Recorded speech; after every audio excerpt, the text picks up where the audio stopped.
అందరికీ నమస్కారం అండి. ఈరోజు ఇంకో మంచి కథ తెలుసుకుందామా? కె. రాజేశ్వరి గారు రచించిన 'అమ్మాయికి ఉత్తరం'.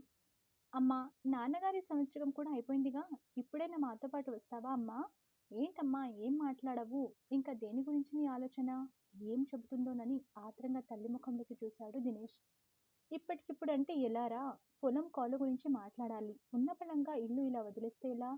అనవసరమైనవి వదిలించి అవసరమైనవి సామానంతా ఓ గదిలో సర్ది మిగిలిన ఇల్లు ఎవరికైనా అద్దెకిస్తే ఎవరో ఒకరు ఇల్లు కనిపెట్టుకుని ఉంటారన్న ధైర్యం ఉంటుంది. మౌనంగా ఉన్న కోడలి వైపు చూస్తూ ఉంది. ఆ పనుల్ని త్వరగా పూర్తయ్యేలా చూడమ్మా. నాకు ఎక్కువ రోజులు లీవ్ పెట్టడానికి కూడా కుదరదు. మళ్ళీ వచ్చి నిన్ను తీసుకెళ్తాను అన్నాడు. సర్లేరా, నువ్వింతగా చెప్పాలా? నీ దగ్గరికి కాక నేనెక్కడికి పోతాను చెప్పు అంటూ మురిపంగా కొడుకు వైపు చూసింది రుక్మిణమ్మ. వాసుదేవరావు, రుక్మిణమ్మ దంపతులకి ఒక కొడుకు, కూతురు. ఉన్న కొద్దిపాటి పొలంతో పాటు మరికొంత పొలం కౌలుకి తీసుకొని ఎంతో కష్టనష్టాలు కూర్చి కొడుకుని ఎంటెక్, కూతుర్ని డిగ్రీ వరకు చదివించారు. డిగ్రీ కాగానే కూతురి అందాన్ని చూసి దినేష్ ఫ్రెండ్ రేవంత్ ఇష్టపడి మరీ పెద్దలు నొప్పించి పెళ్లి చేసుకున్నాడు. కొడుక్కి మంచి జీతంతో ఓ ఎంఎన్సీ కంపెనీలో ఉద్యోగం రాగానే ఓ ధనవంతుల సంబంధం వెతుక్కుంటూ వచ్చింది. అల్లుడికి, కొడుక్కి 5 అంకెల్లో జీతం రావటం, వాళ్ళ జీవితంలో బాగా సెటిల్ అయి పిల్లా పాపలతో సంతోషంగా గడపటం చూసి ఆ దంపతులిద్దరూ ఎంతగానో మురిసిపోయారు. వాళ్ళ సంతోషం చూసి విధికి కన్ను కుట్టిందో ఏమో, మెట్ల మీద నుంచి జారిపడి తలకి బలంగా దెబ్బ తగలడంతో వాసుదేవరావుని హాస్పిటల్కి తీసుకెళ్లే లోపే మరణించారు. తనని ఒంటరిదాన్ని చేసి భర్త అంత హఠాత్తుగా దూరం అవ్వటానికి తట్టుకోలేకపోయింది రుక్మిణమ్మ. కోలుకోటానికి చాలా సమయం పట్టింది. తల్లిని ఆ స్థితిలో చూసి తట్టుకోలేకపోయాడు దినేష్. ఒక్కదానివి ఇక్కడ ఎందుకమ్మా, మాతో పాటు వచ్చేయ్ అని ఎన్నిసార్లు బతిమలాడాడో. ఇప్పుడు నాకెక్కడికి రావాలని లేదురా, కొద్ది రోజులు ఆగాక చూద్దాంలే అంది. ఆ తర్వాత సంవత్సరికం కానీ అంది. అందుకనే సంవత్సరికం కాగానే తల్లిని తనతో తీసుకెళ్లాలని అడిగాడు. అమ్మా, అన్నయ్యతో చెన్నై వెళ్ళావంట, మళ్ళీ ఎప్పుడొస్తావో ఏమో. నాన్న ఉన్నప్పుడు ఇద్దరు కలిసి రావడమే. నువ్వు మా ఇంటికి వచ్చి కూడా 7:30 దాటిపోతుంది. పిల్లలు నిన్ను మరీ మరీ అడుగుతున్నారు. ఓసారి రామ్మా ఇంటికి అంటూ ఫోన్ చేసింది కూతురు వనజ. వనజ ఫోన్ చేసి పదే పదే అడగడంతో తెలిసిన వాళ్ళు హైదరాబాద్ వెళ్తుంటే వాళ్లతో పాటు బయలుదేరింది రుక్మిణమ్మ. అల్లుడు అల్లుడు స్టేషన్కి వచ్చి ఇంటికి తీసుకెళ్లాడు.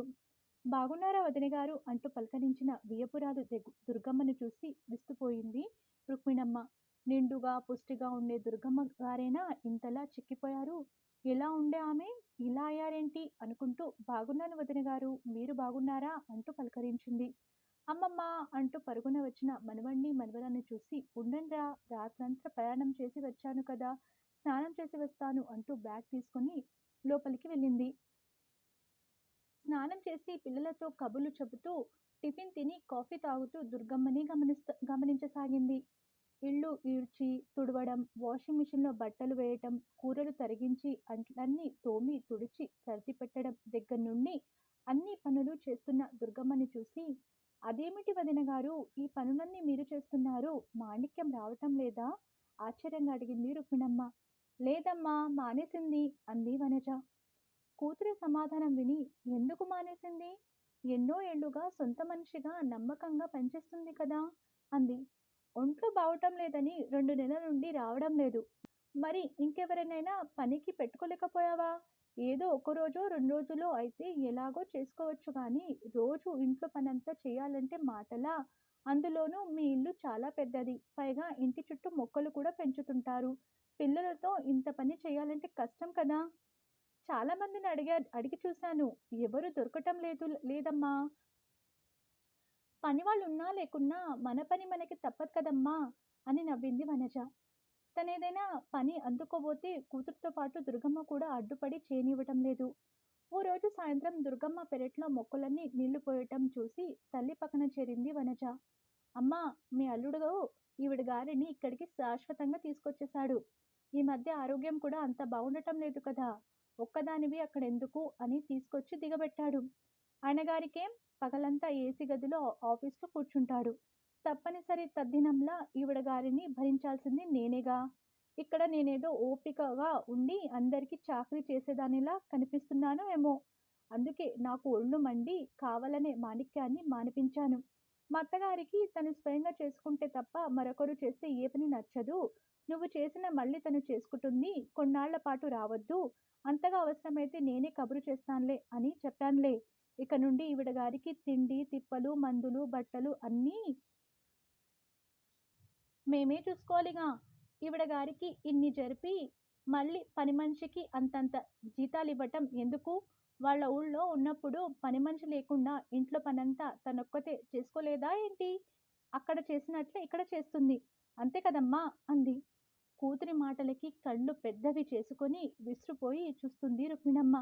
అమ్మా, అక్కడున్న పొలం అమ్మేసి ఇద్దరి పేరిన ఇక్కడ 2 ఫ్లాట్లు తీసుకున్నాడీనా.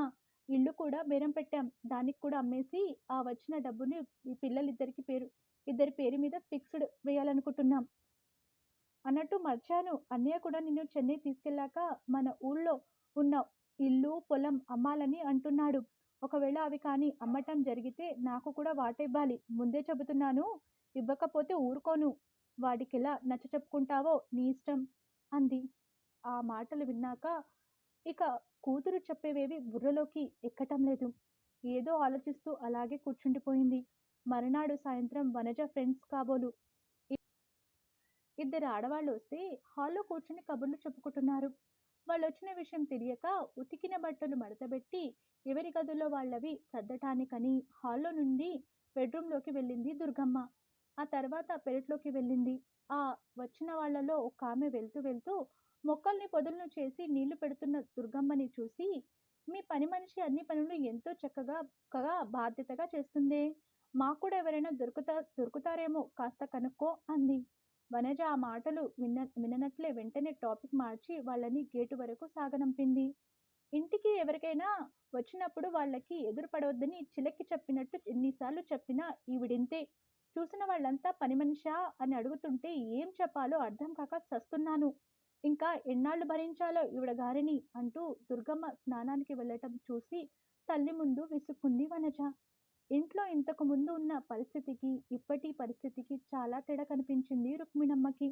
ఓ వారం 10 రోజులు మనవడు మనవరాలితో సరదాగా గడపాలని వచ్చిన ఆమె 5వ రోజు తిరుగు ప్రయాణమైంది.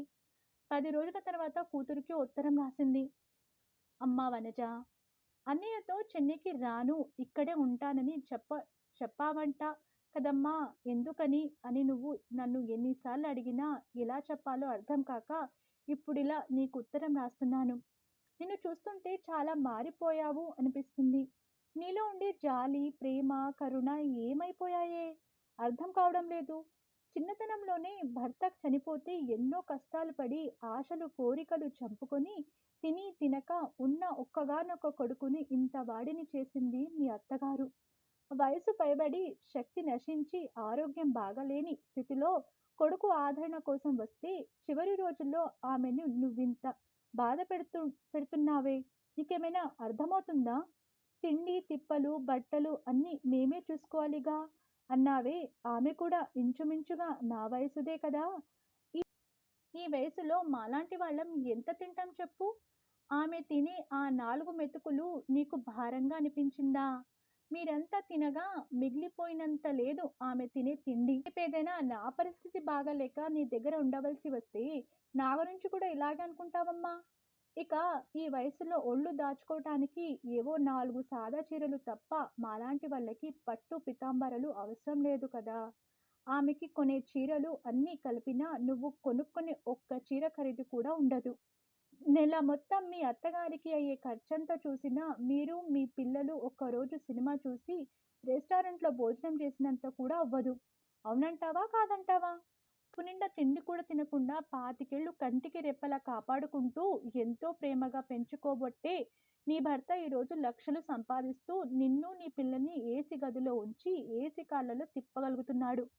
అనారోగ్యంతో తన పని తాను చేసుకోలేక కన్నబిడ్డ దగ్గరికి వస్తే మీ ఇంటిల్లిపాది అందరి పనులు చేయిస్తున్నావే, అది పని మనిషిని మాన్పించి మరీ ఎంత దారుణం. తను రాకముందు నీకు ఇంటి పనికి ఒకరు, వంట పనికి ఒకరు ఉండేవాళ్ళు కదా. వయసులో ఉన్న నువ్వే నీ ఇంట్లో పని చేసుకోలేక 2 పని వాళ్ళని పెట్టుకుంటే వయసు మళ్ళిన మీ అత్తయ్య ఇంటెడు చాకిరి ఎలా చేయగలుగుతుందనుకున్నావమ్మా? అత్తగారంటే తల్లి తర్వాత తల్లి లాంటిదని ఎందుకు అనుకోవు? ఆమె స్థితిలో నేను ఉంటే ఒక్కసారి ఊహించుకో నీకెంత బాధ కలుగుతుందో. ఇలా అంటున్నానని కోపం తెచ్చుకోకు. అయినా మాలాంటి వాళ్ళం ఇంకెన్నాళ్ళుంటాం? ఎన్నేళ్ళు బతుకుతాం? ఈ వయసులో మాకు ఉండేది ఒకే ఒక కోరికమ్మా! ఉన్న 4 రోజులు కన్నబిడ్డల దగ్గర మనశ్శాంతిగా బతికి, ప్రశాంతంగా తనువు చాలించాలని. కానీ ఈ కాలం ఆడపిల్లలకి భర్తలు కావాలి. వాళ్ళు సంపాదించే లక్షల జీతం కావాలి.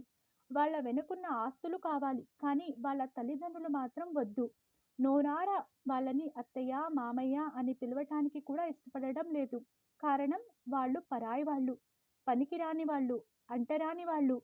నువ్వే నీ అత్తగారిని ఓ పని మనిషిని చేస్తే, నీ ఇంటికొచ్చిన వాళ్ళు అలా అనుకోవడంలో తప్పేముందమ్మా? పని మనిషి కాదు మా అత్తగారు అనే చెప్పే సంస్కారం నీకు లేకపోయే. నా కడుపున పుట్టి, నా పెంపకంలో పెరిగిన నువ్వే ఇలా ఉంటే, ఇక నీ వదినె మాత్రం నన్ను బాగా చూస్తుందన్న గ్యారంటీ ఏంటి? తను నీలాంటి ఆడపిల్లే. నేను తనకు అత్తగారినే. మీ భాషలో తప్పనిసరి తద్దినాన్నే. కాదమ్మా కదమ్మా? ఉన్న ఆస్తులు వదులుకొని మీ ఇళ్ళకి వచ్చి, మీ ఇళ్ళల్లో పని మనుషులుగా మారి, మీరనే సూటిపోటి మాటలు భరిస్తూ, ఆ దేవుడు ఎప్పుడు తీసుకెళ్తాడా అని ఎదురు చూస్తూ జీవచ్ఛవల్ల బతకాల్సిన కర్మ నాకు వద్దమ్మా! నీ ఇంటి వాతావరణం చూసాకే నాకీ జ్ఞానోదయమైంది.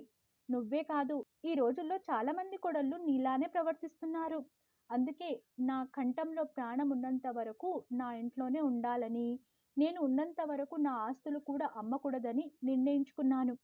చివరిగా ఓ మాట.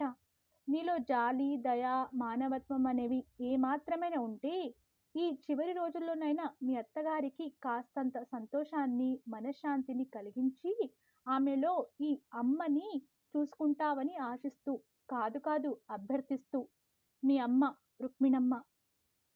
ఇదండి ఈరోజు కథ. మీకు ఈ కథ నచ్చితే లైక్ చేయండి, షేర్ చేయండి. మరిన్ని మంచి కథల కోసం మన ఛానల్ని సబ్స్క్రైబ్ చేసుకోండి. ఇంతవరకు మా కథ విన్నందుకు ధన్యవాదములు.